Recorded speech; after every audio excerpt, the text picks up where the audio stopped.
All right, welcome to another episode of Friction Log, episode 26, actually.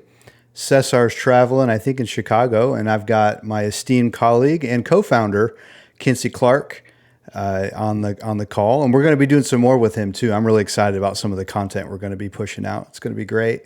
I've known Kinsey for oh my goodness, what 12 years now, something like that, and 2010, yeah, man, it's like 40 tech 14 years feet. ago. Exactly.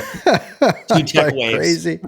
Yeah, Kinsey hired me at Accelerator as a support engineer, and that's kind of how I got started in the. I'll put in quotes the Silicon Valley tech world part of it. So Kinsey brought me into that bubble, Yes, and the bubble. maybe brought me out of the bubble too. I don't know.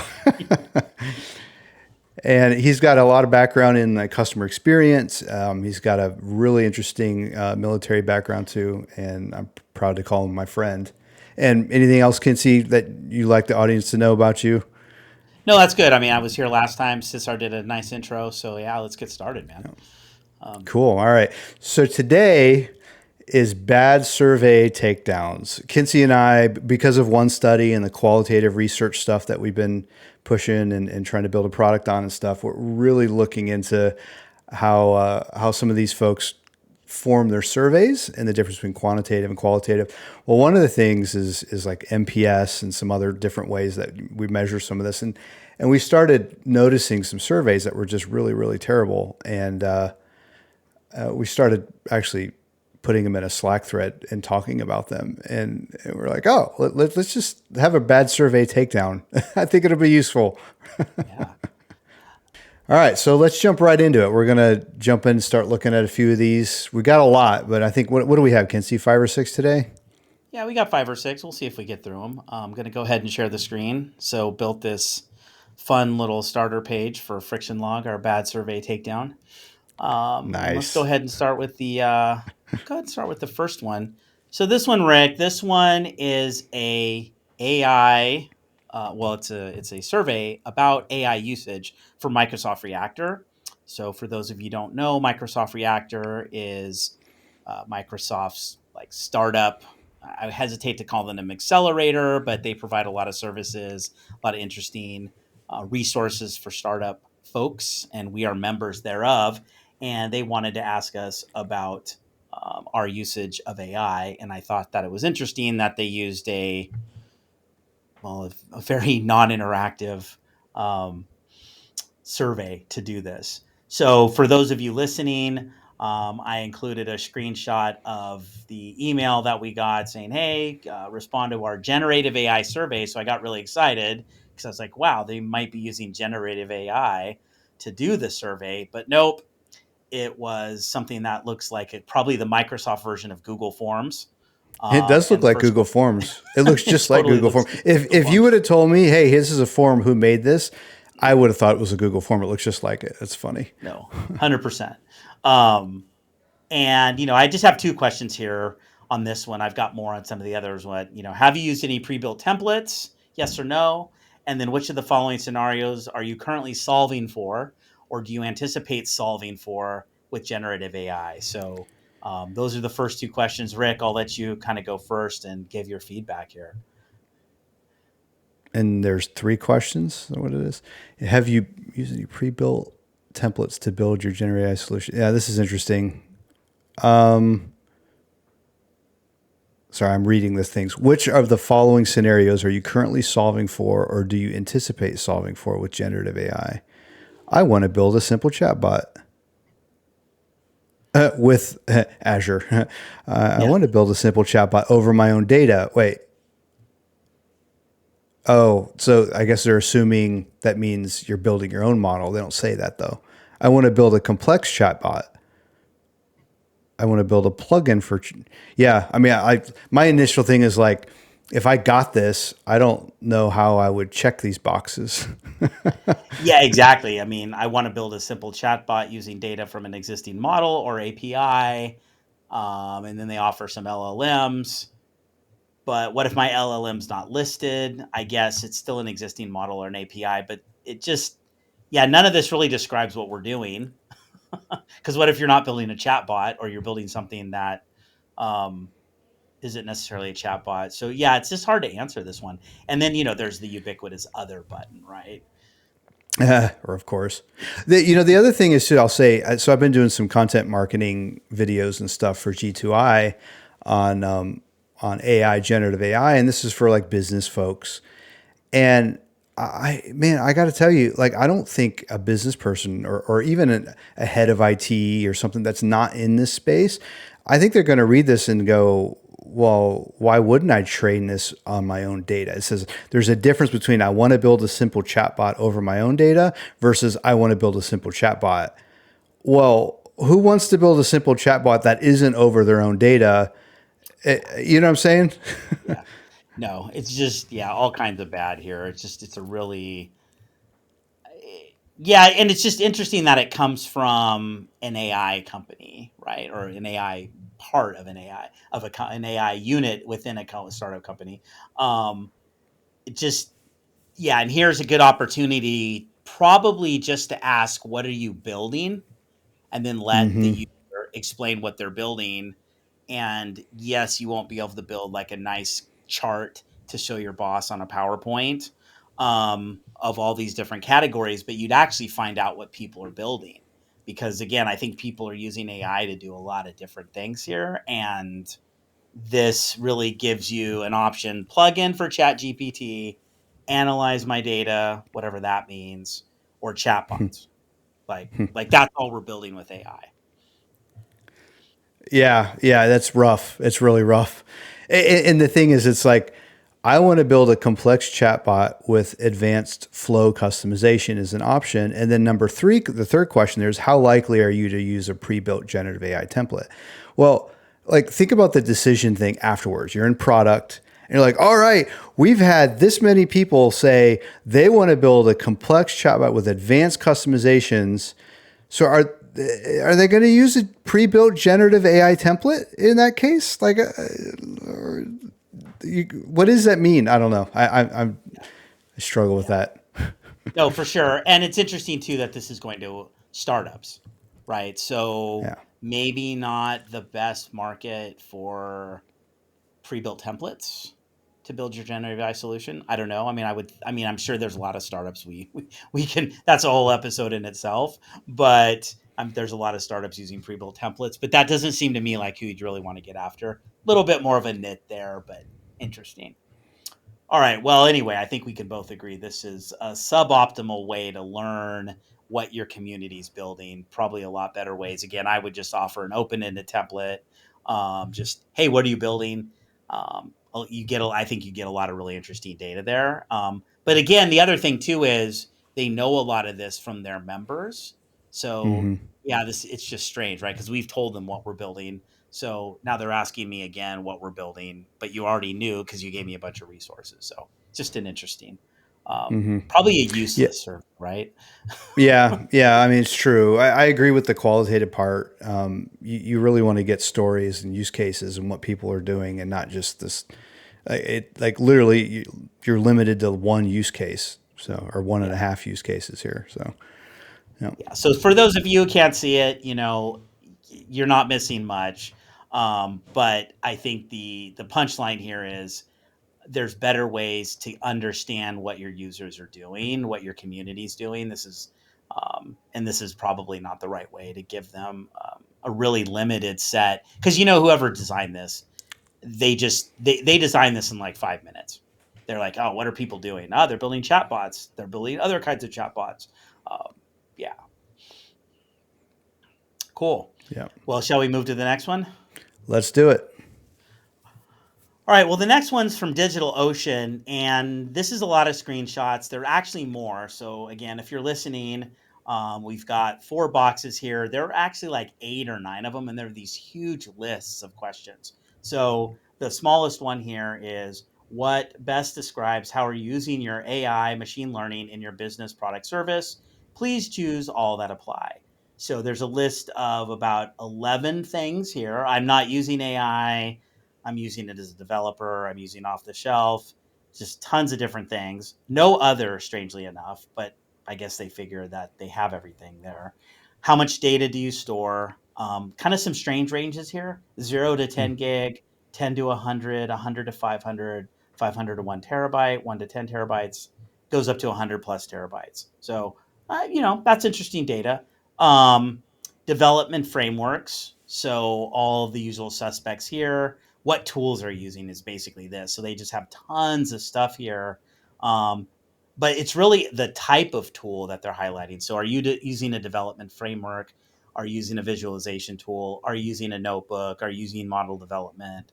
And then within parentheses, they have the various product names. So PyTorch, TensorFlow, Google Colab, Jupyter Notebooks. And then Hmm. last but not least, the appeal to cash to get you to take this. But it was funny because this was the last thing.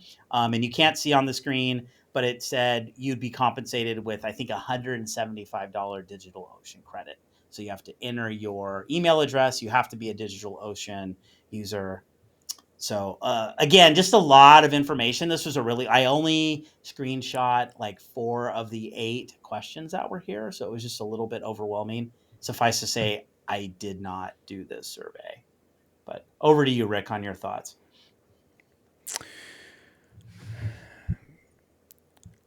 You know, sometimes surveys that I take, I'm going to use a personal anecdotal thing here.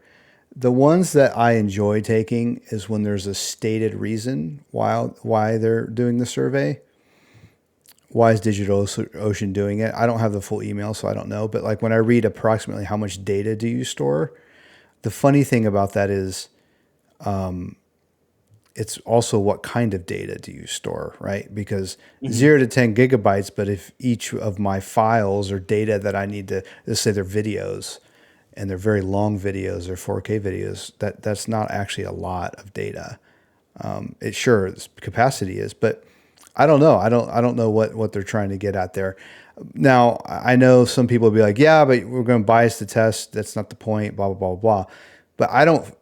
I'm assuming this isn't very scientific. So Yeah. there's that. There's also a lot of choices. Yeah, there's a lot of choices. And to their credit, they let you choose all that apply. But I'm just Hmm. like, to me, then, like, what's the value of this data? Like, what happens if someone checked like all but one of these boxes? Like, what do you do with this? And I think this is what people sometimes don't think about when they design surveys is, to your point, like, what's the action here? What are we learning this for? It helps if the taker of the survey has some idea. um, I don't. I think they were just collecting information. Like, at the end of the day, they were just seeking to understand their user base, um, and probably how they're using AI ML. I mean, there's a lot of these surveys out there right now. Obviously, how people are using Yeah, AI. yeah. It does feel like they're trying to get to how complex or mature their customer base is with AI. That's how I read this. Yeah, Again, without knowing the stated reason, I think that's why they have all these questions. They're trying to get a radar chart of complexity. yeah, exactly. And you can see here, like with the frameworks, like, okay, this may drive like integration choices that they're Hmm. making, other types of decisions, that how to prioritize different product development things. But I just, if I was a product manager, I would be hesitant to use this data to make any like major decisions. Like, okay, 100 people clicked. They're using TensorFlow for model development. Um, okay, now what? Hmm. Well, it's funny, right? TensorFlow, and then there's Docker. Okay. Yeah. Oh, Yeah. yeah. You're looking at model deployment. I was looking at model deployment training. So that's even straight. So that's funny. We were looking at, Hmm. yeah, they have, yeah, that's really interesting. So model deployment, TensorFlow service, Docker, and then model development slash training, i.e., TensorFlow, fast AI. So that's interesting. Yeah, a lot of stuff going Yeah. on here. Yeah, and I can't fault them for trying to understand all this stuff and get in a radar chart. But back to like the AI stuff that we're doing at One Study, I know this is a shameless plug, but the thing with One Study in trying to get these answers out of people, you can do this at scale, but you can get a story and a use case in much more detail than just kind of this random stuff. And if you think about trying to interview somebody to get this information, it's going to take you 30 minutes. You're only going to get 10 out, 10 interviews, maybe 15 interviews. It's going to take forever. And I think that's where like some of this like AI driven qualitative research can turn into quantitative. Like you could get this with a much more friendly, quicker, actually probably survey. No, absolutely. You could ask people what they're using. You could probably target your users a little better because it's interesting that I got this. Um, I could see a less technical person getting it, just kind of clicking some things that they've heard about, but they're not necessarily going to be able to tell the full story of what they're doing. So that's Yeah. interesting. Again, this one I would say is definitely not terrible. Just a little, it was just a little overwhelming, just a lot of information. And on the back end, again, I don't want to read their minds, but it just seems like you're collecting a ton of data that you may not use. And there's no reason to do that. Or another way to look at it too is you collect a ton of data and it's data that you're not it's not just that you're going to not use certain things, you're going to use the wrong things. So like in a lot of cases, like for DigitalOcean's a good example, they have a very specific cloud vision, cloud purpose. Are they really going to do some of these things? No, probably not, because it doesn't fit within their company's ethos and what they're trying to do. And so there's a potential of being distracted by stuff too. Again, like if you're trying to understand your customer base, that's one thing, that's fine. But you know how, Kinsey, you know how it is with some product guys and some business folks are like, oh, well, 40 people said this. And then you start going off in this direction that you didn't want to go. Or the other thing too, right, is on the customer side, you may be setting expectations. Like, oh, they're asking about this. They may be interested in this. Yeah. Again, not the end of the world. You could do some testing there, but yeah, it just doesn't feel super synchronized. Yep. Yep. Okay. What's next? Okay, so this next one is a classic NPS survey. If you're in radio land, you'll have no problem visualizing this because you have doubtlessly received many of these. This is from Sunrun, a solar installer. And the text is: we're working hard to make sure solar is a great experience, and a big part relies on your feedback. Would you take us 3 minutes to complete a short survey about your experience with us? We would love to know what you think. Based on your experience so far, how likely are you to recommend Sunrun to a friend or colleague? So, I these NPS surveys just drive me bananas. Like, who gets up and says, "Gosh, my solar's going great. I am going to recommend Sunrun to somebody." It's just such a strange survey collection. Like, I just don't know what you do with this information. And we've got another NPS one as well coming up, that I think is even more bizarre. But I, this one is this is a classic case of a silo collection technique where we're going to get 8, 9s, and 10s. So we're going to get, what are they called? I know the bad guys are called detractors. What are the positive ones called in NPS methodology? I don't know. Supporters. Attractors.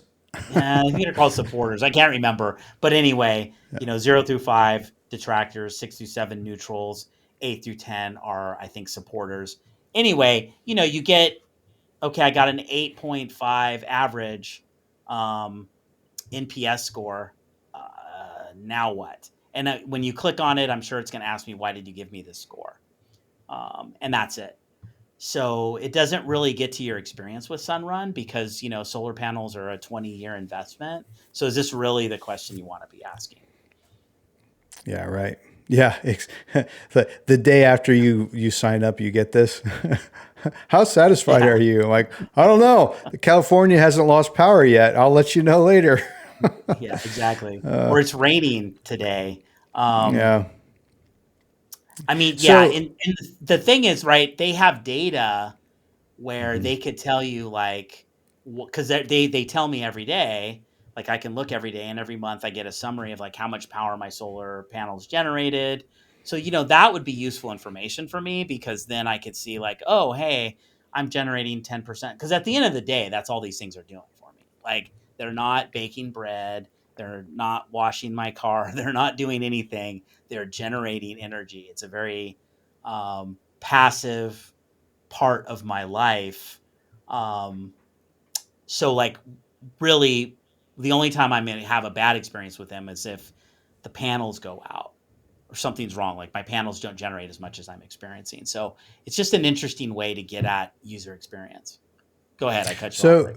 no, no, it's good. So I remember we were working on a project for a really large cruise company a few years ago in Miami, and they were really big in the MPS stuff. And then I remember this VP came in and he was on a crusade to remove it, the MPS stuff for cruise guests. Hmm. And the UX head of UX, this VP, and some others, they were all like, "No, this is proven to be a bad practice for the type of thing that we're using it for." Yada yada yada. And so since then, as the first time I heard that, and so since then I've heard a lot of other people say that, like, well, if you're basing these things off of MPS, that's actually bad practice. Blah blah blah. So what are the reasons for that? Have you heard that too? Oh yeah, NPS definitely in the customer experience community is definitely seen as maybe not as great as it once was. The popular origins of NPS is Apple doing it in their Apple stores, and they were hugely successful with this because they could really get a good understanding of what the experience was. Because again, are you willing to recommend something to a friend? In Apple's case, it kind of makes sense because mobile devices, things that Apple sells are things that friends would talk about. Maybe not all friends, but some friends are definitely going to talk Hmm. about mobile phones. I mean, they're a huge part of our life, so it's a natural thing that I'd be like, yeah, Rick, hey, have you seen the new iPhone 14 or whatever, right? Like that's a likely conversation. Um, but the likelihood of us talking about solar panels, pretty low. It's a once, probably a three times in your lifetime purchase. If you're 20 now and you live to be Right. 80, because these have Right. literally 20-year lifespans. So yeah, that's where NPS comes from, is like, again, the likelihood of you recommending it. But everyone just really got on the NPS bandwagon in the 2010s when Apple like just highlighted as like this is their stat that they use. And Hmm. I'm sure it works for Apple. A lot of things work for Apple that don't work for other companies, like weird ads. So it's just it's interesting. It definitely has a tarnished reputation in the customer experience industry for sure. Yeah, I definitely have heard that a lot. Okay. What you got next? Yes. Next we have so this is me just recently, Notion. I'm going to call them out here. I did not, oh, sorry, Martha, she's on here. Martha was actually okay. She did her best to help me, but the support issue here was that the Notion calendar does not work at all if you're offline from the internet, um, which to me is a little bit of a fail. So I emailed them and said, "Hey, do you guys, is this expected behavior?" She sent me a very, let's just say, kind, but it works by design note. Like, yes, it's not really supposed to work offline, but I've let our product managers know that you think this is important. So, hey, thanks, Martha. So, as soon as I got that response back, I was mad, but I didn't do anything. Actually, I did tweet Notion support because I was like, hey guys, like this is kind of unsat. I've tried to reach out to some people at Notion to let them know about this kind of privately because as a support leader, I like to know when these systems are broken because, again, Martha was kind and did what she was supposed to do, but it was such a dissatisfying answer. So, again, once I got the ticket and we resolved it, then I get this. So it's classic. Good, I'm satisfied. So Zendesk likes these. Good, I'm satisfied. Bad, I'm unsatisfied. This you get in And the email when you click on it. let me interrupt real quick. And then Yep. also, just for the listeners that are listening at audio, the question is, there's only one question. How would you rate the support you received? Yes. And again, the answer, good, I'm satisfied. Bad, I'm unsatisfied. So when you click this button, you're taken to another window, which we have a screenshot of here, which basically is a big green button that says good, I'm satisfied with a thumbs up or a thumbs down. Bad, I'm unsatisfied, which is in red. And then you could give a comment about the quality of the support you received. And as a support leader, someone on the customer experience side, I hate these with a passion because at the end of the day, Martha did her job. And I know Martha out there isn't some highly paid product executive who made this decision. So the last thing I want to do is make Martha's life hard and give her an unsatisfactory rating. But I'm really upset about this because I think it's lame that their calendar doesn't work when it's not connected to the internet. Yeah. Um, Yeah. so this is a really conundrum situation because really what I want to do is say something like, "Hey, Martha did her job. That's what she did. But your product is this is a terrible decision. What are you guys doing?" But I know this is going to end up in a black hole of customer support. It's going to be attached to a ticket in Zendesk. The likelihood of a product support person seeing this is exactly zero. Um, so again, not a terrible design per se, but just a terrible experience and just one that's kind of disconnected from letting the people who are building the product and really at the end of the day creating the problem, letting them know about like what's happening here. Yeah. You don't get to rate the product. It literally wants you to rate the support person. That's really Yes. what it is. And it's like, I don't want to rate the support person. I want to rate the product. Like, where's that button at? No, no, 100%, man. Because, and again, this is a classic siloing example where we're giving feedback to one organization. So, as a support leader, you're like, hey, everybody, I'm getting 98, 90% CSAT. Yeah. Everyone loves my team, but Yep. why are people leaving? Like, I'm on the edge of firing Notion Calendar. Hmm. Um, but no one will ever know why, right? And there'd be some behavioral like statistics saying that I turned it off somewhere, but again, that'll just be a blip on some data analytics radar. But no one's going to connect the dots here of we may be losing customers because our product goes offline when there's no internet. Like it's terrible. Like I'll take 30 seconds to bag on Notion Calendar right now, but like you can't even like when I say it doesn't work, I say it doesn't work. Like you can't even change the day or the week in the calendar. So, like, if that's your only calendar and you need to see what you're doing tomorrow, it's stuck on today, unless you get internet. It's just like this is a calendar. Like, it should have all the data stored locally, and I should be able to Hmm. see what happened last year. I should be able to see what happened tomorrow, assuming that I've synced everything up. I just think this is a major fail, and I have no way of telling them this. Hmm. Yep.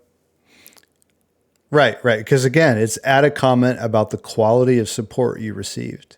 Yeah, Like, we don't care about your option. feedback on the product. We just want to know what you think of Martha. Like, I'm not here Yeah, for Martha. Martha, exactly. Yeah, Martha's great. And this is a classic problem with these kinds of surveys because it almost is designed to give you positive feedback. And I will say as someone who, has been on the other side of this as a leader, Hmm. absolutely. I want to know when my team is struggling. I want to know when my team does something amazing. But Right. more often than not, I always like to tease the product guys, like all the negative feedback I get about your product, all the positive stuff I get from my agents. I'm not going to bag on Martha. Like, we got the support to support, brother to sisterhood thing going. So she's going to get an upvote from me because I don't want her to have a conversation with her manager about, well, why did Kinsey, why did this guy give you terrible feedback? Well, like, Yeah. look, Yeah. it's actually about the product, but it's probably going to go like on her permanent record somewhere. So yeah. Yeah. Man, it's so true. It's so interesting too. And back to your silo thing, the funny thing about this is, from a business perspective and also a product outcome perspective, there's some there's some KPIs or metrics that they're like, well, we need 2% better retention on our subscription, or we got to decrease churn by this much or whatever. And so then they get these things. Well, our NPS score is this, or we have really good satisfaction. Well, so it can't be support. It's like, we don't understand why. Like our that's the conversation that's going on. It must be something else. What could it be? If only we could ask them. If only we had a tool where we could ask people why they're leaving. That'd be amazing. All right. Right. The next one is yet another NPS survey. So this one is from Primo Water, who owns Alhambra.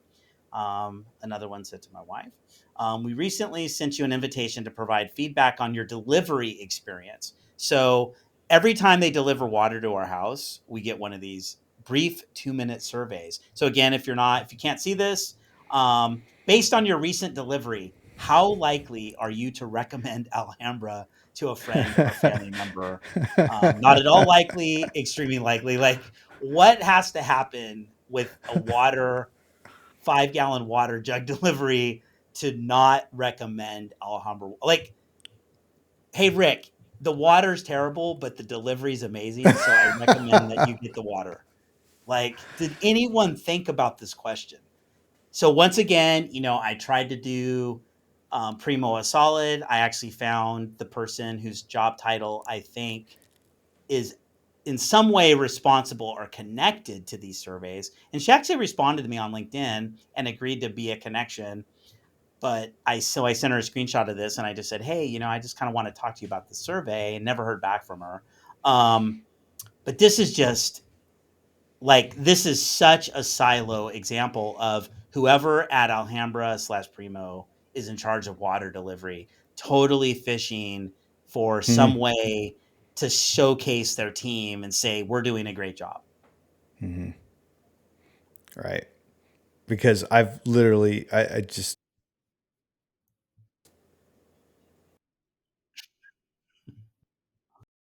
this company based on somebody dropping something off at my door.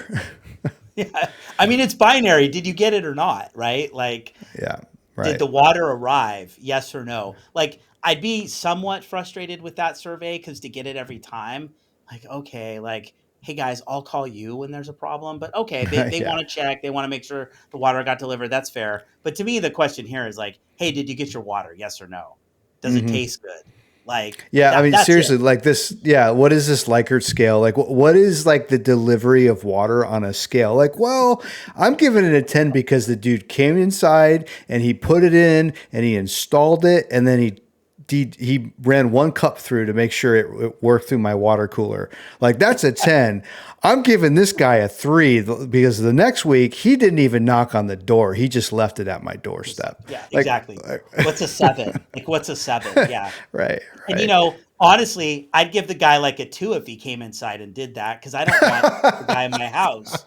Um, Right. but again, I mean, someone might give him a 10. So for testing everything and something like that. I mean, I'm kind of joking here, but like, yeah, it's just what does that even mean? Like, what's the scale of 1 to 10? So thinking about survey design, um, you want to make it relevant and just I don't know. I really wonder if whoever sent this out just thought about this and was thinking like, what kind of answers do you expect you're going to get here?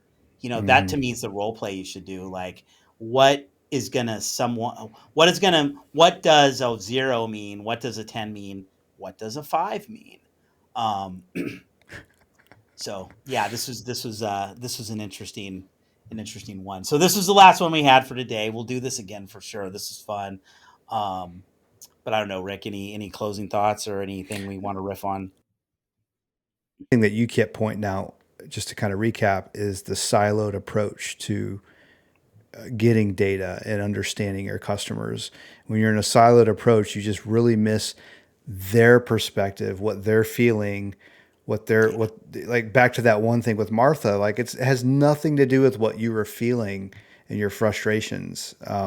It's very inward focused and not outward focused. Man, it's just so important. No, that's a great point. because I will say, as someone who leads those people, we don't love those surveys because Yeah.